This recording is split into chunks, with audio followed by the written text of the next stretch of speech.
Buenas tardes con todos. Mi nombre es Norma Báez. Soy licenciada en Restauración y Museología. Soy docente del Instituto Mexicano de Curaduría y Restauración. Soy de Ecuador. Tengo una licenciatura en Restauración y Museología, una maestría en Teorías del Arte y estudios en la Universidad de Valladolid, España. También tengo una especialidad de Estéticas, Valores y Cultura. La asignatura que les voy a dar ahora se llama la deconstrucción del patrimonio en América Latina. Bueno, en principio hablaré que esta asignatura ha sido pensada para responder algunas inquietudes y algunas demandas que están surgiendo alrededor y en torno de todo lo que es la institución museológica. Por lo tanto, algunos elementos no han respondido, el público no ha respondido como se ha querido también. Entonces lo que vamos a hacer en principio es justamente reconstruir todos los elementos y estos actores que forman desde el concepto y todo lo que ha transcurrido en la historia, analizando y desmenuzando cada uno de estos términos que se han utilizado hasta la presente fecha. Por lo tanto, este es una síntesis que va a analizar desde la historia un poco de los comportamientos, un poco de inclusive de lo que es la investigación misma y cómo se están dando todos los últimos acontecimientos que ha sucedido y cómo se están reformulando, ¿no? Y cómo se proyecta desde ahora hacia el mundo lo que es América Latina. Yo creo que es una mayor inquietud, sobre todo de aquellas personas que estamos aquí en América del Sur, cómo se transforma y cómo se está trabajando y cómo también están dando unos muy buenos resultados. Bueno, entonces como está dividido en tres temas importantes, vamos a comenzar con todo lo que es la deconstrucción del concepto. Posteriormente analizaremos las instituciones que han emigrado desde Europa hacia nuestro continente y finalmente pues hacemos un análisis sobre algunas partes de la estética que se está produciendo y demás. Es importante mencionar que todos estos elementos eh, parten de lo que es la importancia de tener una base teórica. Partiendo de la base de teórica, lo demás no es que es más fácil, pero tenemos una línea base para poder trabajar dentro de todos estos conceptos y estos nuevos términos que nos darán las luces para conseguir y cumplir los propósitos, la misión, los objetivos que nosotros esperamos y que también están justamente a la vanguardia y a las necesidades de todas las actividades y acontecimientos que comienzan a darse, ¿no? Entonces, pues vamos a empezar. Justamente, vamos a empezar con la presentación.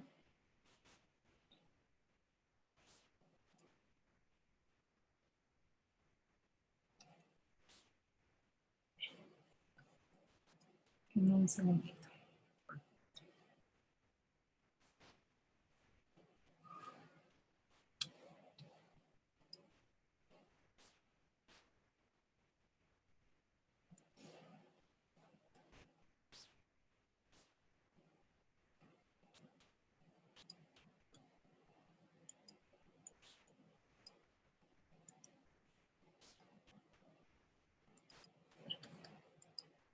Listo, entonces justamente lo que vamos a hablar es, como se dice su nombre, la reconstrucción del patrimonio en Latinoamérica. Mi nombre es Norma Consuelo Báez y cualquier inquietud que tengan de aquí en adelante, pues estaré encantada de responderles a través de mi correo o a través de la plataforma del instituto. Bueno, comenzaré diciendo justamente una de las frases más conocidas que ha surgido en América Latina, que es Eduardo Galeano, que comienzo hablando sobre justamente como hablé en base de alguna literatura y también de historia, ¿no? Dice que América Latina, la región que se extiende desde la helada Tierra del Fuego, penetra en la Amazonía brasileña, atraviesa la protegida cintura calurosa de Centroamérica, y recorre el espinoso río Bravo. ¿Quiénes somos los latinoamericanos? ¿Qué rasgos compartimos en un mundo globalizado en donde surgen nuevas identidades? También se pierde la memoria de lo que fuimos, de lo que somos. Eduardo Galeano. Con sus dos grandes e importantes libros, que justamente son por las venas de América Latina y las tierras del fuego. Estas frases nos hace importante reflexión de algo que ya se venía trabajando y esta molestia que está surgiendo desde todos los ámbitos de la educación, la política, la cultura, la economía, que es la memoria, ¿no? El tema que está por demás decir que justamente por ser una sociedad un poco más frágil, donde impera un discurso y de otros intereses, la memoria es lo que primero, lo que es más frágil y primero quieren hacerla perder. Como dice, primero vamos a hacer la presentación de todo este tema. Es muy importante que ustedes tengan claro de que no hay ninguna animadversión ni personal, ni institucional, ni nada contra lo que es Europa. Simplemente queremos dar una voz desde el sur para el sur. Analizaremos el concepto de patrimonio y las instituciones culturales de Occidente y finalmente terminaremos con un ejercicio que está programado. Según la UNESCO, justamente comenzaré con esta imagen que se encuentra a su lado derecho, o a mi lado derecho sobre todo, en la que hablamos sobre cómo está planteada desde el globo terráqueo, ¿no? Y el mapamundi y demás, y nos ponen exactamente de cabeza, ¿no? Entonces es importante mencionar que nosotros, América está cruzada por la línea equinoccial y por la línea ecuatorial, paralelo cero a latitud cero. Entonces, como primer referente europeo tenemos que es la UNESCO, ¿no? Luego hablaremos de esta institución y que nos define la cultura que puede considerarse actualmente como el conjunto de rasgos distintivos, espirituales y materiales, intelectuales y efectivos que caracterizan a una sociedad o un grupo social. En ella engloba, además de las artes y las letras, los modos de vida, los derechos fundamentales del ser humano, los sistemas, valores, las tradiciones, las creencias que la cultura da al hombre, la capacidad de reflexionar sobre sí mismo. Es ella la que hace de nosotros seres específicamente humanos, racionales, críticos y éticamente comprometidos. A través de ella discernimos los valores y efectuamos opciones. A través de ella, el hombre se expresa, toma conciencia de sí mismo, se reconoce como un proyecto inacabado. Esto es importante. Pone en cuestión propias realizaciones y busca incansablemente nuevas significaciones y crea obras que trascienden. Justamente el tema de un proyecto inacabado es el tema que va a circular por toda nuestra mente durante este pequeño curso teórico. Entonces, en este concepto lo que vamos a ver es justamente que son rasgos distintivos espirituales y materiales e intelectuales y efectivos. Efectivamente, ¿quién hace estos rasgos? Y quién elabora toda la cultura, pues son las personas, la sociedad, los seres humanos pensantes y aquellos que sienten y tienen esta necesidad de comunicarse, tanto los sentimientos, su forma de pensar y demás. Efectivamente, con ellos lo hacen a través de las formas y de todas las manifestaciones artísticas que pueden existir. Hablo desde el lenguaje, desde la imagen, desde la literatura, inclusive desde el baile, los textiles y demás. Estos modos de vida que aún persisten en nuestras culturas y con mayor tendencia a desaparecer porque han sido muy frágiles y han sido un grupo muy susceptible a todos estos cambios, están siendo tomados como un ejemplo de cómo ellos ahora muestran todo su conocimiento que era diferente y tal vez un complemento a lo que ya se venía trabajando. Por lo tanto, ¿cómo se gesta la cultura? Justamente, como hablé, existe esta imagen que puse a su derecha, justamente es una concha. Yo la nombro así como una concha con una perla, ¿no? Entonces, justamente es esta pequeña arena que va cubriéndose hasta convertirse en algo muy bello y hermoso. Esta cultura se gesta o comienza sus inicios a través de que un hacedor de manifestaciones culturales, específicamente el hombre. Con un propósito, una intención. Recordemos que en la comunicación hay un emisor y un mensaje y un receptor. Esto es lo que propone justamente todas las manifestaciones culturales. Alguien emite un mensaje y hay un receptor el cual lo puede mirar, lo puede observar, lo puede criticar y lo puede aceptar y también lo puede rechazar. Generalmente estas manifestaciones representan casi siempre la memoria, alguna actividad, alguna intención que ha venido manifestándose durante un gran largo tiempo. Las manifestaciones artísticas, como dije, esto simplemente pueden ser, no simplemente, han sido elementos muy complejos porque en una fiesta, por ejemplo, existe desde el vestuario, la música, el lenguaje, la comida y demás. Por lo tanto, no podemos abordar en América Latina cada una de las manifestaciones artísticas y culturales independientemente. Todos ellos se conjugan y forman un conjunto que significa que ellos existen estos pequeños eslabones. El desarticularlos significa que estamos rompiendo como han sido concebidas. Por lo tanto, nosotros no podemos eh, hacer un área solamente de escultura, solamente de pintura, solamente de la religión católica, no. Efectivamente, esta sumatoria de todos los elementos hacen que la cultura sea muy rica y justamente uno se disperse entre tanta información que posiblemente sirve para abordarla en una investigación. Pero realmente no podemos separarlas. Todos existe una concatenación que nos enseñe cada uno de estos elementos. Efectivamente, pues han sido elaborados y pensados para hablarse así. El reconocimiento de la obra por la sociedad. En los últimos, sobre todo en esta parte, yo puse esto porque existen los críticos de arte, ¿no? Quienes aprueban o desaprueban, a veces, muchas veces las instituciones al realizar alguna actividad están esperando este visto bueno, puedo decir, un checklist de que sí vale o no vale una manifestación. Yo creo que independientemente de todo, las manifestaciones artísticas nacen, no necesitan ser aprobadas o reprobadas. Existen muchos grupos, posiblemente étnicos y posiblemente muchos grupos tampoco nos representan porque somos efectivamente ya una parte mestiza. Sin embargo, el ser mestizo nos hace ver diferentes y esa diferencia hace que nos seamos un reflejo y que reconozcamos esta diferencia justamente donde ellos están haciendo algo que posiblemente lo heredó de un conocimiento previo como es la memoria, la cultura y todo este proceso creativo que se elabora.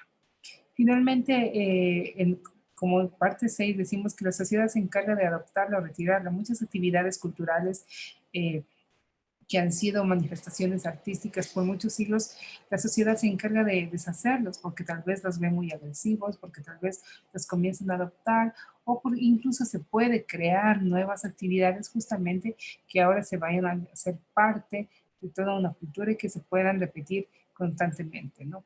Las fiestas, posiblemente en algunos lugares ahora se han encontrado con que representaban fiestas religiosas, hablo, ahora son lugares o momentos en que se encuentra la juventud sobre todo para ver, para ver licores o alcohol.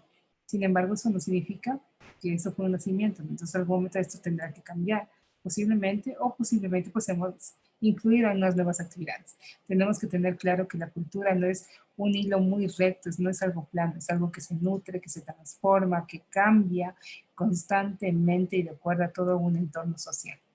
Las instituciones pueden legitimar o deslegitimar. Entre ellas puse las más importantes, justamente las que son las del Estado, aquellas que promocionan todas estas actividades, la academia, quien muchas veces a través de sus profesores tal vez tratamos de encasillar aquello que no perteneció nunca a la academia, pero sin embargo ellos tienen unos conocimientos diferentes que los transmiten de una manera diferente y han sido conservados de otras formas hasta llegar a nuestros días. Los gremios, hablé esta palabra de gremios porque muchos de ellos, como dije, no necesariamente son profesionales, sino son actividades que les han venido realizando por generaciones y son unos expertos en cada una de esas actividades. Y finalmente, cuando todo este proceso de elaboración, de la intención de representar la memoria, una manifestación artística y por todos los valores formales o informales que representa, comenzamos a otra actividad que puede ser la conservación y la restauración. Antes de ello, a un registro justamente para valorar cada una de estas actividades. Es importante revisar brevemente cómo se produce la cultura. La cultura tiene tres grandes enlaces, que es una cultura simbólica, que es algo que nos pertenece mucho, que puede ser verbal o no verbal, normalmente con el uso de un lenguaje. que pueden ser banderas, cruces, escudos, que nos representan mucho. Se impone a la naturaleza, toma las necesidades biológicas, toma aquello que le rodea y con estos elementos comienza a transformarnos, que compartimos, nos enseñan y expresarlas de formas particulares. La cultura lo abarca todo, efectivamente, desde el primer núcleo social, que puede ser la misma familia, comenzamos a hacer cultura. Por ejemplo, en la cocina, por ejemplo, al elaborar una actividad que se ha hecho por varias generaciones, a celebrar las fiestas que también son importantes en nuestra vida y que hasta ahora pues se siguen manteniendo de una manera diferente en estos momentos, pero se sigue manteniendo. Es compartida, la aprendemos escuchando, observando e inclusive interactuando. La interacción es muy importante porque de esta manera aseguramos que esto se va a repetir una y otra vez. Me refiero desde los más pequeños, tales como niños, adolescentes y jóvenes, ¿no? Es pautada, son sistemas pautados e integrados. Finalmente es adaptante y mal adaptante, ¿no? Los niveles de cultura generalmente son los nacionales, internacionales y la subcultura, ¿no? Este texto justamente fue tomado desde los portafolios de Georgiana, que es justamente una base de datos donde habla todos los elementos que conforman la cultura, ¿no? Además, tenemos que la cultura es aprendida. Si es experiencial, pues efectivamente esto se va a repetir y al ser repetitivo, pues comenzamos a aprenderlos, ¿no? Este es situacional y es una cuestión y un tema muy cultural. Finalmente tenemos que ver que esto es una observación a través de un modo inconsciente, el reunirnos o el pasar por la cocina, tal vez donde antes había una cocina de leña y se repite una receta, posiblemente luego pasamos a una cocina de gas y ahora estamos en estas otras cocinas que son eléctricas y demás, pero la receta pasa a ser lo mismo, ¿no? Entonces simplemente cambian las herramientas, pero la actividad sigue siendo la misma, tal vez que representa una fiesta. Finalmente, que hay una cultura general y específica, ¿no? Hablamos de que existe una cultura general cuando hablamos de los niveles de los estudiantes y algo más específico cuando pertenecen a grupos, etnias que lo representan. Siguiente. Bien, los actores culturales. Para los actores culturales justamente tenemos que ver en cuenta que la cultura nunca va sola. Muchas veces se dicen las culturas, justamente porque representan a varios grupos, pero lo que tenemos, la esencia o el concepto, pues pasa a ser el mismo. Entonces hay que aquellos que les producen las manifestaciones artísticas, que específicamente son los artistas, valga la redundancia, una sociedad, además las instituciones públicas y privadas, un consumidor del arte o que puede ser inclusive un observador o un participante también, además de que está el sistema educativo primaria, secundaria y universidad. He puesto muy importante los actores culturales porque recuerden que es una forma de asegurarlo, ¿no? Si la academia en general hablo, las instituciones educativas no reconocen que esto es parte de su actividad, parte de su identidad, existe un divorcio que se presenta desde los niños hasta los adultos y va a haber este desprendimiento y ese desentendimiento de mantenerla, de conservarla, el de que inclusive de rechazarla, ¿no? Es por eso que justamente hay que hacer que desde los sistemas educativos justamente se incluyan estas actividades artísticas, culturales y justamente las valoren, ¿no? Los ejemplos clásicos es de que alguien va y dice, yo puedo hacer eso, pero el rato que uno puede hacer o no entiendo, que es otra pregunta, ¿no? Y muchos de ustedes sabrán que las manifestaciones artísticas, entre otras cosas, comenzamos por sentir, y luego ver, y luego observar, participar y otras cosas, y casi las últimas parte es el entender. El entender, pues justamente está fuera de la cultura, es simplemente tú participas y lo haces. Profesionales varios, ¿no? Puse profesionales varios porque aquí interactuamos los historiadores, los educadores, justamente aquellos que profesores de ballet pueden ser, profesores de música tradicional, arquitectos, entre otros, agricultores. Entonces, cada uno de ellos ponen su conocimiento para hacer este tejido cultural. Y en el medio, como los anteriores puntos del 1 al 7, hablan de todas las actividades que se guardan dentro de una memoria.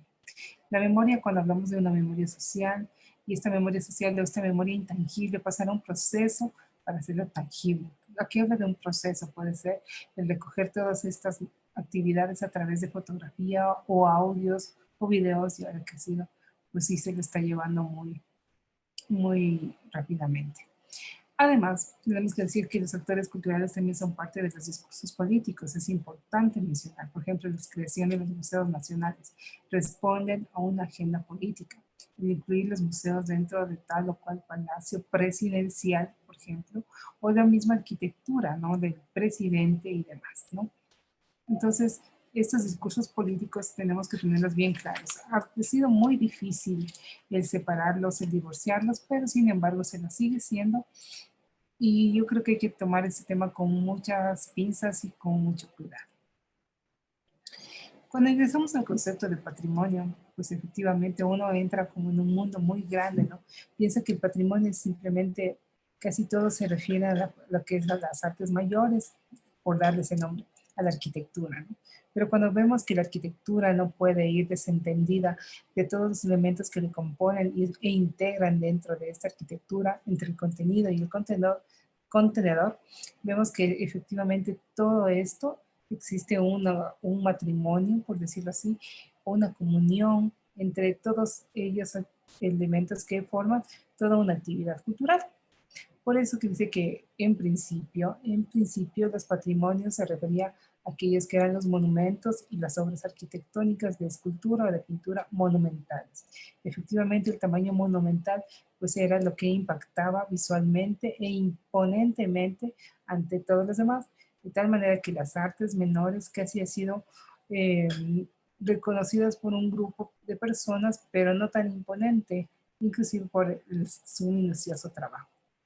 Estas pinturas monumentales o elementos, estructuras de carácter arqueológico, fueron las primeras inscripciones que ven los grupos y elementos que tengan un valor universal, excepcional, es decir, que sean únicas, desde el punto de vista de la historia, del arte, de la ciencia. Volvemos a los profesionales, que pueden ser historiadores, artistas o científicos, además de los conjuntos de grupos de construcciones aisladas y reunidas, cuya arquitectura, unidad e integración del paisaje le da un valor universal, excepcional desde el punto de vista de la historia, del arte, de la ciencia.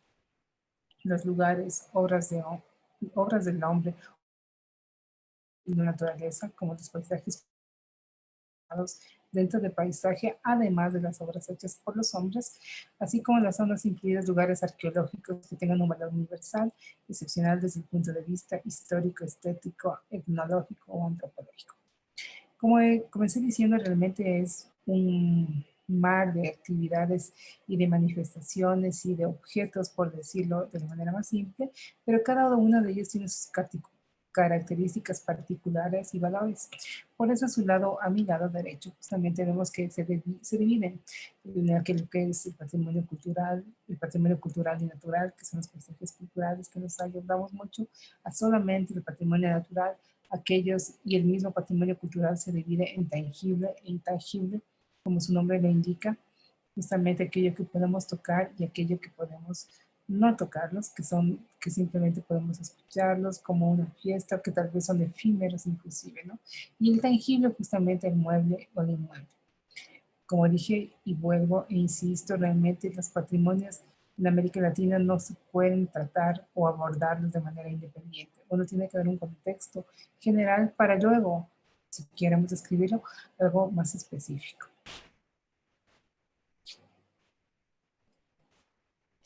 Las instituciones culturales de Occidente.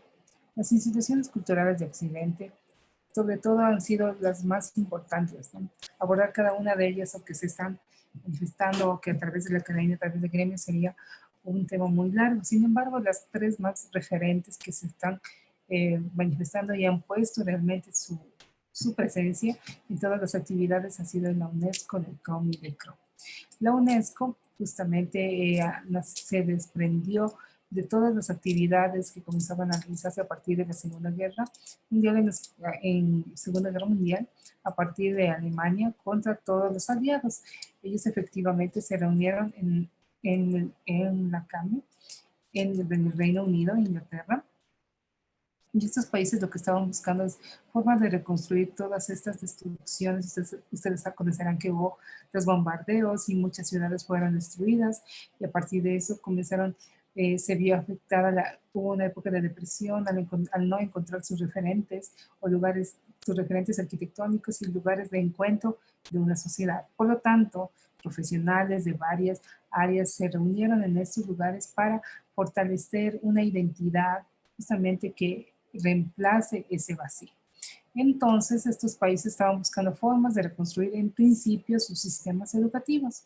A partir de sus sistemas educativos, cuando estos, a pesar de que no se llegaba a la paz, pero ellos querían ya restablecer y reconstruir estos sistemas educativos por la paz, y estos simplemente comenzaron como un grupo de tres o cuatro países, y esto se extendió de una manera universal. Entonces, en Londres, en 1945, justamente en la Conferencia de las Naciones Unidas, y la ECO y las CONF comienzan a reunirse, y al terminar la guerra se reunieron representantes de 44 países que querían y estaban con el objetivo de que, en principio, afianzar la solidaridad intelectual y moral de la humanidad para que esto nunca más vuelva a suceder y evitar una otra guerra mundial. Es importante partir de que comenzó a hablarse desde la educación. ¿Por qué la educación? Porque justamente la educación nos daba una pauta importante de que esto no tenía que suceder. La ECOM, justamente con su sede en París, en menos de un año, que fue a partir de 1946 y justamente de esta reunión de la UNESCO, tuvo su primer reunión en París a través de la creación del Consejo Internacional de Museos por iniciativa de Chensei Hamlin en los Estados Unidos de América, que se convirtió en el primer presidente de la organización, y el segundo tuvo lugar en México con ocasión de la primera Asamblea General de la organización. Como ustedes saben, efectivamente, la ICOM abarca todos los temas que abordan dentro de museo, por eso es un Consejo Internacional de Museos. Y la ICROM, que es el Consejo Internacional de Restauración, el centro, de hecho, la denominamos el Centro Internacional para el Estudio, la Conservación y Restauración de Bienes Culturales, la ICROM. Se creó después de la Segunda Guerra Mundial en respuesta a la destrucción generalizada y la urgente necesidad de reconstruir los bienes culturales. En 1956 se adoptó una propuesta en la novena reunión de la Conferencia General de la UNESCO en Nueva Delhi para crear un centro intergubernamental para estudiar y mejorar los métodos de restauración, y así nació la ICROM. De aquí nos vamos a hacer hincapié sobre todo en el tema de los museos, porque es lo mejor que ejemplo que podemos tomarlo como un concepto muy europeo que fue trasladado a nuestras tierras americanas y cómo ha venido funcionando hasta el día de hoy. Bueno, entonces, como hablamos desde la Primera Guerra Mundial de 1945, un año más tarde, 1946, hasta 1968 se comenzó a gestar todas estas instituciones, sobre todo abordando temas importantes en cada una de sus reuniones. Las primeras 7 reuniones generales o asambleas generales se habló sobre el papel educativo de los museos, las exposiciones y las circulaciones. Como un segundo elemento, en 1968 hasta 1977 hubo una fuerte crisis económica. Estamos hablando después de la guerra, exactamente. Ustedes saben que se vio afectada la economía, y comenzaron, y debido a esto, los 44 países de origen decidieron estudiar los estatutos y hacer que cambian para que puedan ingresar miembros individuales y no necesariamente que pertenezcan a un país, y a partir de estos aportes económicos pues poderlos subsistir, y de esta manera se abre el tema de los miembros individuales. Desde 1977 hasta 1989 efectivamente la ICOM se abre al mundo desde Europa para América Latina o los países en vías de desarrollo, y crea un código deontológico. Justamente, ¿cuál es el código de ética profesional justamente para los trabajadores de los museos y que se sigue actualizando cada año y cada vez que las asambleas de la ICOM se reúnen para realizar sus conceptos y demás. Los museos, como tema principal, son los museos al servicio de la sociedad y su desarrollo. Para 1989-1996 lleva las pautas de políticas patrimoniales y un desarrollo económico que sean de la mano para que no queden ninguno de estos elementos sueltos. Y desde 1996 hasta el, hasta el 2004 y hasta la presente fecha, vemos que justamente se han incluido nuevas temáticas, sobre todo entre el tráfico ilícito y las catástrofes naturales, que son lo que está albergando más. A partir del 2020 estamos viendo que justamente gestión de riesgos a través de todo lo que es el COVID y cómo manejar estas situaciones dentro de los museos ha dado y ha elaborado varios documentos que se encuentran en la red y en la página web, ¿no? Como segundo punto, justamente el ICOM y los museos, vemos que este elemento era importante porque tenían que ver una definición de las ciudades declaradas patrimoniales de la humanidad. ¿Qué es una ciudad declarada Patrimonio de la Humanidad? Primero dicen que tenemos que existir unas ciertas características particulares, como crear un inventario muy detallado de cada uno de sus elementos que lo conforman, además de que una misión internacional de diferentes profesionales comienzan a ver y a evaluar y a ver el lugar o la arquitectura o la ciudad en este caso. Después de eso se emiten varios informes y después de estos informes efectivamente dicen que sea un lugar con una gran particularidad y de esta particularidad sobre todo de ella, de esta particularidad sea un lugar excepcional, diferente y que sea un referente a nivel universal. Lo que muchas veces se busca más que todo que sean lugares que estén habitados muchas veces y que sus comportamientos también no han sido agredidos por la transformación tecnológica del mundo, ¿no? Y justamente el ser una ciudad declarada Patrimonio de la Humanidad crea vínculos o acuerdos que no se encuentran establecidos formalmente, pero sí el apoyo institucional para cualquier nueva intervención que en un futuro se vaya a realizar. Estas nuevas intervenciones que se van a realizar en las ciudades declaradas Patrimonio de la Humanidad son importantes porque ha sido un referente histórico, estético, artístico, inclusive científico para las naciones. Esta página que se encuentra es justamente el descubrimiento de todo lo que se ven con los diferentes tonos de azules, donde se grafica cuáles son las partes que está constituida nuestro legado patrimonial. Entonces, justamente de esta misma página que fue elaborada a partir del 2017, por si acaso, hasta la fecha, no, sí existen algunas variaciones, no tan drásticas, pero vemos que justamente aquí tenemos cuáles son los lugares que tienen mayores ciudades declarados por la UNESCO, aquellos que tienen mayores patrimonios naturales declarados por la UNESCO y aquellos que son ciudades declaradas patrimoniales por la UNESCO. En principio, como ustedes ven, lo que están casi adelante son China, Australia, Italia. En algunos lugares en los sitios sigue Italia, España, Francia, Alemania, India, México, el Reino Unido, Rusia, Irán, Estados Unidos. Con respecto a lo que es un patrimonio natural, está Australia, China, Estados Unidos, Rusia, Canadá, Brasil, la India, México, Argentina, el Congo, Italia. Y finalmente, con lo que se refiere a ciudades culturales, perdón, ciudades patrimoniales, está Italia, Alemania, España, Francia, China, India, México, Reino Unido nuevamente, Irán, Rusia y Japón. Como ven, en general, estos números pues realmente nos dan una idea muy clara de cómo están ubicadas todas estas ciudades patrimoniales. Aquí yo he traído un mapa que nos indica justamente cómo se encuentran según las categorías, ¿no? Aquello que se encuentra en rojo, voy a quitar lo que es natural y cultural, y vemos la mayor cantidad, independientemente del país, se encuentra hacia Europa, ¿ya?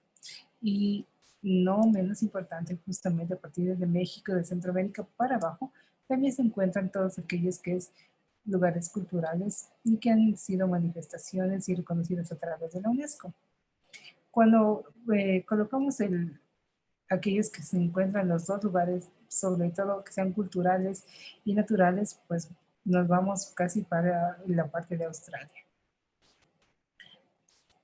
Volvemos a lo que es cultural y cuando nos reflejamos en las áreas naturales, pues justamente el equilibrio va hacia todo lo que es América del Sur.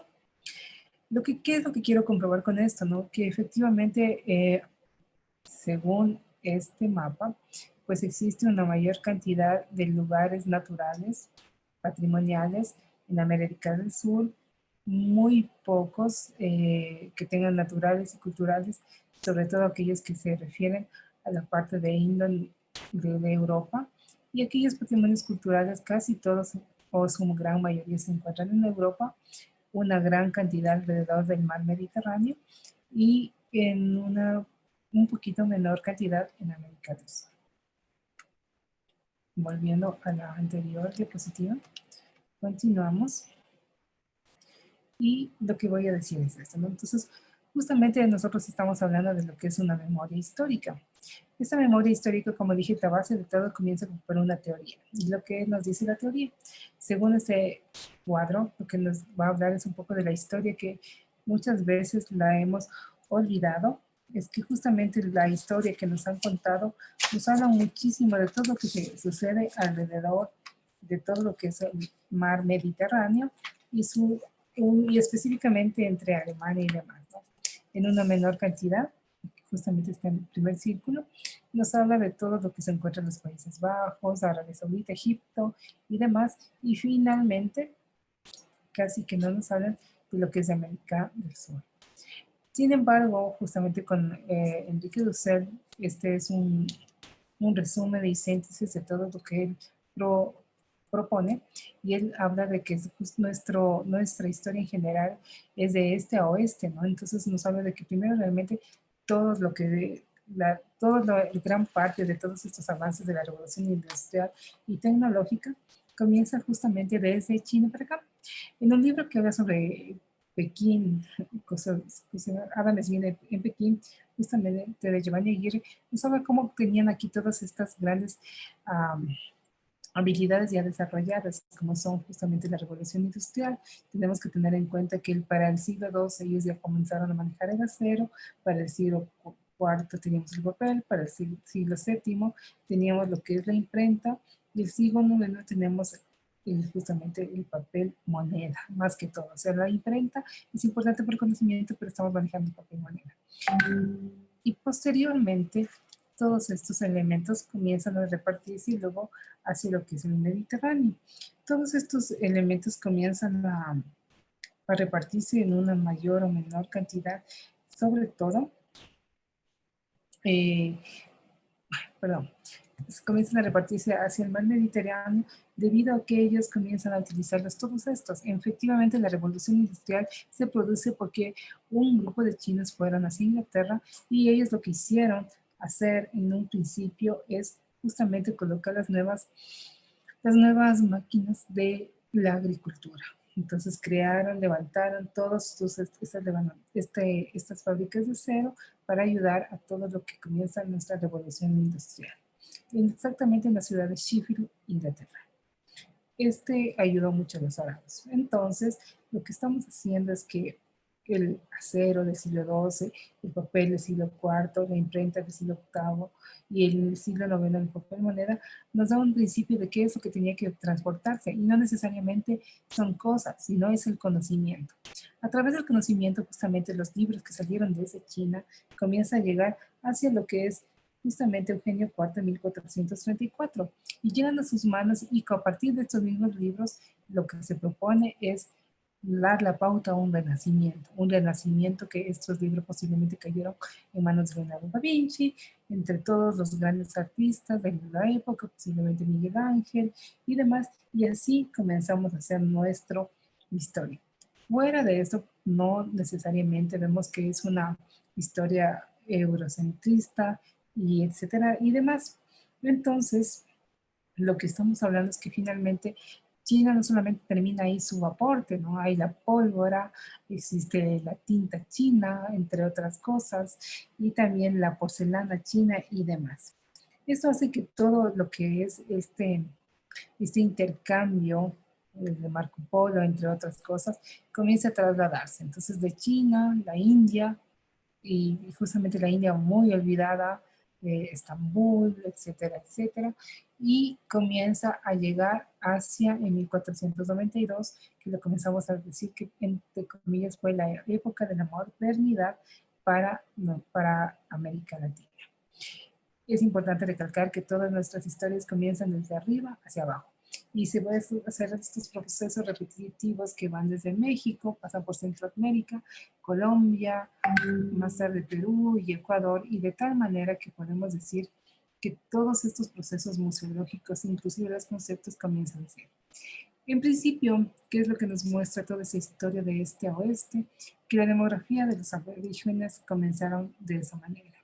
Los orígenes de los aborígenes también comienzan de esa manera, y una ecología que nos habla de toda esta nueva historia antes de Colón.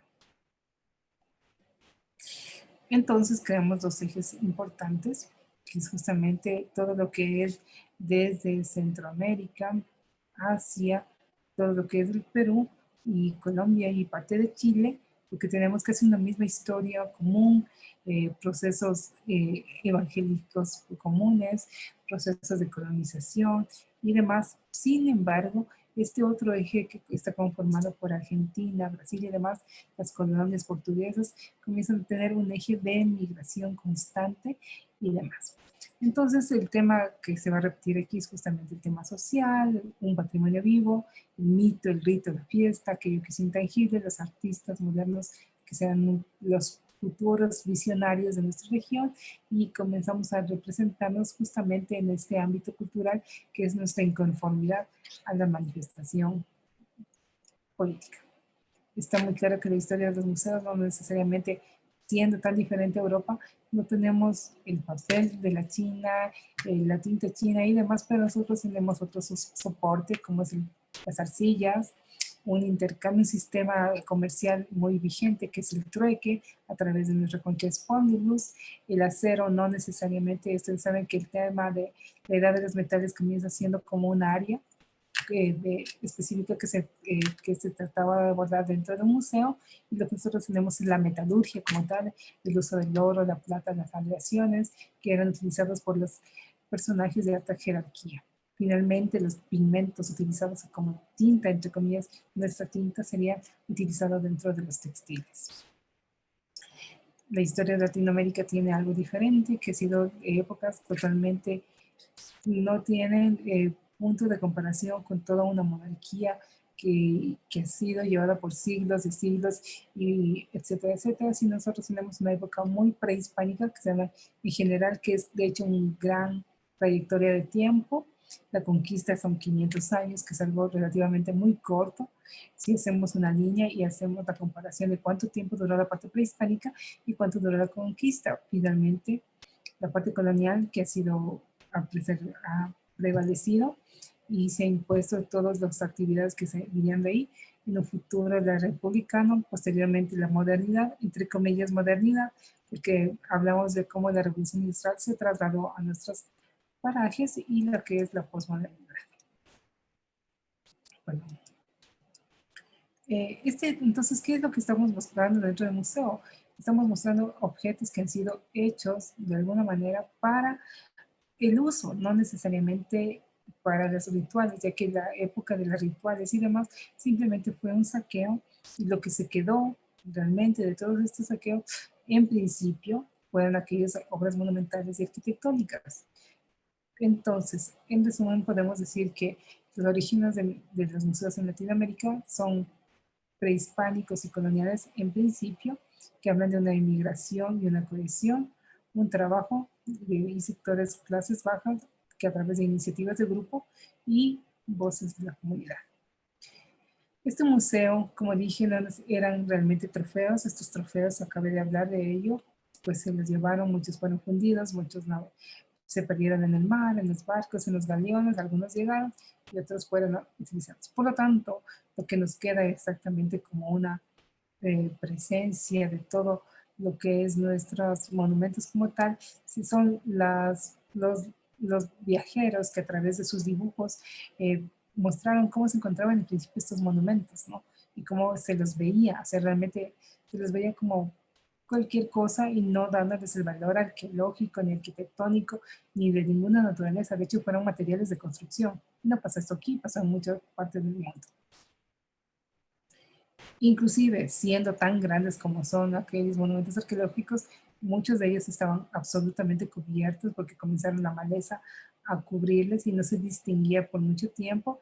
Y aquellos otros, como justamente lo que es de Chile, de la isla de Pascua, los Moais, se los llevaron, ¿no? A pesar de ser tan grandes como son, ¿no?